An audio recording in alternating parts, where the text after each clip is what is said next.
Bonjour à toutes et à tous, vous écoutez Cinécast. Salut Thibaut. Salut Guillaume. Cinécast, c'est le podcast qui chaque semaine vous recommande des films à voir au cinéma, en streaming ou VOD. Aujourd'hui, on vous parle d'un film attendu, un film de l'été évidemment. Il s'agit de Ballerina, ou je devrais plutôt dire dans l'univers de John Wick, Ballerina, puisque c'est son titre officiel qui a changé, hein. On a remis John Wick dans le titre pour ce film-ci.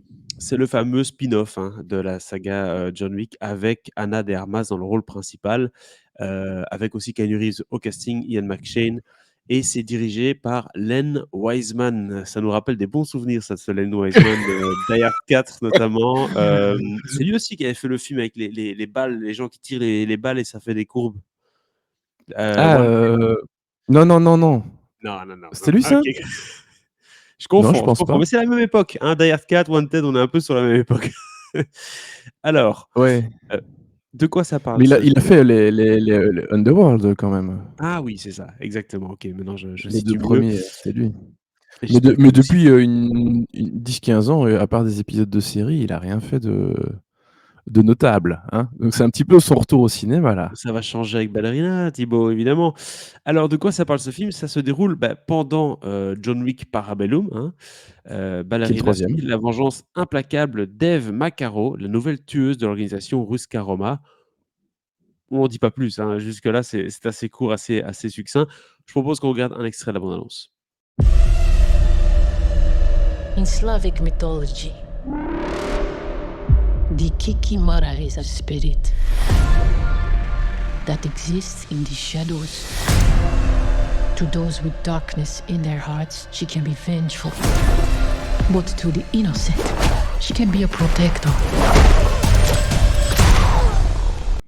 On s'arrête là sur cette magnifique image. Thibaut qui promet beaucoup d'action. Évidemment, on est dans l'univers John Wick, donc ça va castagner. Et c'est d'ailleurs la raison principale pour laquelle quelqu'un va acheter un ticket de cinéma pour aller voir ce Ballerina. Alors la première question que je te pose, Thibaut, c'est est-ce que ça castagne? Oui. Et pas qu'un peu. Ça castagne beaucoup. Et effectivement, tu as raison, c'est la raison principale pour laquelle les gens vont voir ces films. C'est pour les beaux moments de baston. Et Dieu sait qu'il y en a ici. Hein. Le film dure 2 heures et les 45 dernières minutes, facilement, ça castagne non-stop. Ça tire dans tous les sens, ça se tape dans tous les sens. Et ce n'est que ça. Mais n'allons pas trop vite en besogne. Ballerina, c'est basique as fuck. Hein. C'est quand même une histoire de vengeance, tout ce qu'il y a de plus simple et efficace.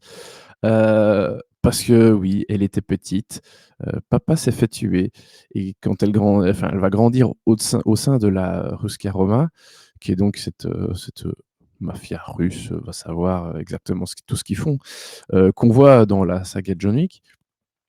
Et elle va donc être élevée pour devenir une tueuse professionnelle, quoi. Autant dire que quand elle aura l'âge et les compétences requises, elle va vouloir venger papa. Voilà, hein. Vraiment plus simple, tu meurs. Une histoire de vengeance, ici, c'est pas question de chien, évidemment. On prend quelque chose de encore plus émotionnel, hein, c'est-à-dire une figure paternelle. On Exactement. prend de nouveau l'hôtel Continental. Je suppose qu'il est de retour, cet hôtel? L'hôtel est de retour, enfin les hôtels, Continental sont de retour. Donc oui, en fait, c'est un film qui s'inscrit bien dans l'univers John Wick parce que tout ça est présent, hein. Tu as dit en même temps qu'il y avait Ian McShane au casting. Heu, on a aussi Lance Reddick qui, pour rappel, est quand même mort il y a 2 ans, quelque chose comme ça. Autant dire que le film a été tourné il y a un moment et qu'il a connu pas mal de remous. On reviendra un peu dessus après. Mais oui, ce qui fait la richesse de l'univers John Wick et ce qui fait qu'on aime cet univers est présent. L'hôtel, les responsables de l'hôtel, John Wick qui fait, son petit caméo au début et d'ailleurs c'est comme ça qu'on peut repérer exactement à quel moment, Ballerina s'inscrit dans la saga John Wick. C'est qu'il y a une scène d'un des films, de Parabellum qui est, vraiment rejouée ici, un peu autrement, où comme ça on se rend bien compte, de la temporalité des événements. Et puis bon, John Wick revient plus tard dans le film, heu, à cause, allez savoir, à ces fameux reshoots, Je Hem, crois que c'est dans la bande annonce d'ailleurs, mais bon, beh, bref, alors oui, je suis tombé sur la bande annonce au cinéma après avoir vu le film et j'étais là: «Ah oui, ils y vont, franco, ils te balancent, tu même le dernier plan du film qui est dans la bande annonce». Enfin, je veux dire, ils y vont pas de main morte. Donc en fait, ce qui s'est passé, c'est qu'ils ont tourné ce film, ils ont fait des projo-tests, les gens ont dit: «Bah, c'est sympa, mais on voit pas John Wick. En fait, on a envie de John voir John Wick, Wick. hein? Hein? Il est où C'est John ça. Wick? Hein? Ouais, il est où John Il est Wick? où John? C'est ça. Il est où Keanu?» Du coup, ils ont remis Keanu dans le film.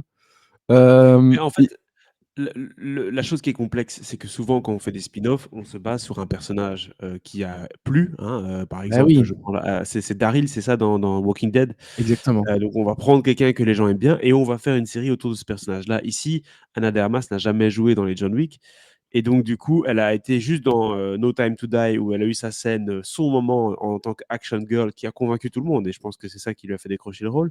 Oui, Voilà et là on s'est dit: «OK, pourquoi pas, on va faire un autre produit avec Ana de Armas». Mais du coup, il y a pas d'attache émotionnelle pour les fans de John Wick et c'est ça qui est peut-être le problème, qu'ils ont voulu résoudre. peut-être, peut-être. Heu et donc oui, John Wick revient sur la fin du film. Je vais pas tout dire non plus, même si enfin, si vous avez vu la bande annonce, je trouve qu'elle en montre déjà Mais beaucoup trop. j'ai Vas-y. l'impression dans ta voix que ils en font peut-être un peu trop, ils arrivent pas à lâcher le bébé, quoi. C'est peut-être ça un problème aussi. Ils en font un peu trop, oui, parce que enfin, moi je trouve que le film fonctionnait complètement sans, l'apparition de John Wick dans cette dernière partie du film, tu vois?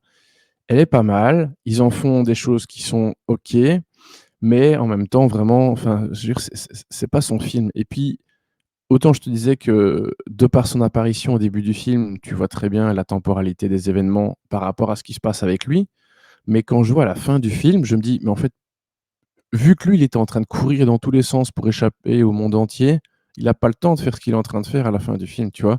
Je me dis: «À quel moment ça se passe ce truc?» tu vois? Enfin bon, soit, c'est un détail. Mais oui, je trouve qu'ils en font un peu trop avec le personnage et en même temps, il reste heureusement bien fidèle à lui-même. Donc c'est pas inintéressant, mais je trouve que c'est un petit peu superflu, tu vois? Donc ça, c'est un peu dommage. Parlons quand même de quelque chose qui m'interpelle et qui m'intéresse beaucoup, c'est Len Wiseman. Bon, tu l'as dit, il a une carrière, en dents de scie et même en en petit trou pour l'instant depuis quelques années. On ne s'attend pas spécialement à un miracle de sa part, surtout qu'on sait que la saga John Wick a quand même une manière de filmer l'action, de mettre ça en scène qui est assez satisfaisante. Mmh Est-ce mh. qu'il parvient à reprendre le cahier des charges ou, au contraire, on sent quand même le drop de qualité? Non, il reprend plutôt bien le cahier des charges. Après bon, il a pas écrit le film, hein, il fait que le mettre en scène et heureusement, j'ai envie de dire. Mais autant le début du film est très, classique, hein, tu vois, on a toute la partie où elle est ado, enfin gamine, ce qui se passe quand elle est gamine et puis ce qui se passe quand elle est à la Rosca-Roma, pour, devenir, tueuse. Et puis sa première mission et cetera. Enfin, tu vois, tout ça est très, très classique et en fait, là, où ça devient et dans cette première mission, il y a l'un ou l'autre moment, qui est plutôt pas mal. Ça fait un peu redite parce que c'est une baston dans une boîte de nuit. Enfin, c'est d'ailleurs le tout petit bout de bande annonce qu'on a vu, que tu as montré ici au début. Donc c'est vraiment dans une boîte de nuit assez classique, enfin voilà et comme dans les John Wick, tu as l'impression que les gens qui dansent, ils en ont rien à foutre de ce qui se passe. Toujours un peu bizarre, mais soit. Mais je trouve que dans la deuxième partie, là vraiment, ça se lâche un peu plus. Et je vous l'ai dit, ça fait que se bastonner pendant 45 minutes facilement. C'est vraiment non-stop, ça tire dans tous les sens, ça se tape dessus dans tous les sens et comme dans les John Wick, il y avait des chouettes morts, hein, des trucs un peu, qui changent un peu de l'ordinaire. Là aussi, pareil, il y a des trucs très sympas, dont une séquence, je vous en dis pas plus, avec des lance-flammes. Je fais: «Ah OK, cette scène, elle donne vachement bien». Donc voilà, il y a quand même des trucs qui donnent bien au niveau de ces bastons. Donc oui, Len Wiseman fait plutôt bien le taf. La mise en scène est assez lisible, les combats sont assez bien lisibles. Ça, c'est hyper important dans ce genre de film parce qu'il y a rien de pire que ces scènes de combat où tu comprends absolument pas où, les personnages sont, ce qu'ils font et cetera. Bah, Enfin surtout que l'atout de John Wick, c'est justement que tu vois ce qui se passe, hein. Quand eh quelqu'un se oui, prend une poêle dans la figure, tu le vois bien, quoi. exactement et donc ça se met bien et j'ai bien nommé aussi l'aspect, un peu, jeu vidéo qu'il y a dans la deuxième partie. Ça faisait très, très FPS et un peu aussi, limite, tu sais, de ces films de genre Call of Duty 2 ou quelque chose comme ça. Tu vois, où tu as OK. un peu ces films de guerre où, la fille, elle est à un moment, elle doit aller dans une armurerie, hein, comme classique, hein, le coup de tous ces films d'action où Ouais. tu dois aller chercher tes armes pour aller tuer les méchants.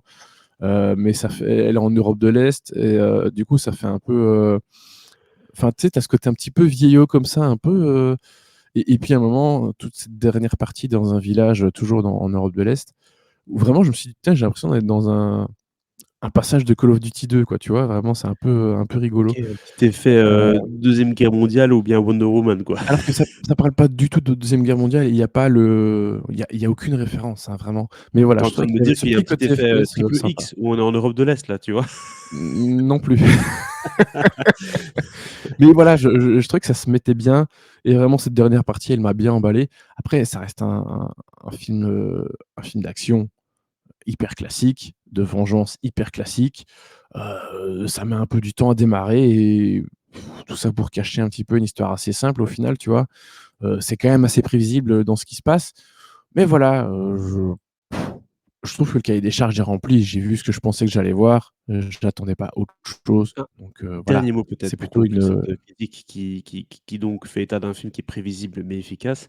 C'est Ana de Armas tout simplement. C'est est-ce que ça t'a convaincu? Est-ce que ça donne envie de continuer à la voir dans un univers d'action comme ça? bah oui, elle faisait déjà super bien le travail, tu l'as dit dans No Time to Die, en lead, en action girl, d'une scène, en James Bond girl d'une scène et oui, clairement, je trouve elle est très bien ici. Elle a pas beaucoup d'émotions à montrer et en même temps, c'est le personnage qui l'exige, hein, elle joue une tueuse, donc oui, elle doit être assez froide et tout. Mais non, c'est un bon lead d'action, donc vraiment elle a bien fait le taf. Keanu est bien aussi.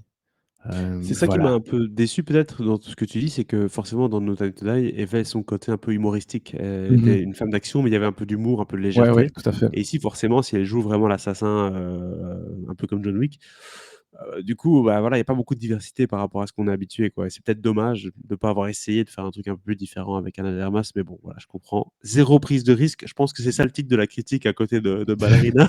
Ballerina 2 points, 0 prise de risque. Ah non, il va Voilà. falloir mettre, Ballerina, de l'univers, John Wick. Oh oui! Voilà, donc quelle est ta note sur ce film, Thibaut? Bah, écoute, c'est un bon 2 étoiles, j'ai pas boudé mon plaisir. 2 étoiles pour Ballerina. N'hésitez pas à nous dire dans les commentaires ce que vous avez pensé du film si vous l'avez déjà vu. Et aussi, abonnez-vous au podcast sur la plateforme de votre choix, que ce soit Spotify, YouTube Podcast, Apple, Deezer, on est partout. À très bientôt pour de nouvelles critiques. Ciao, Ciao, ciao. ciao.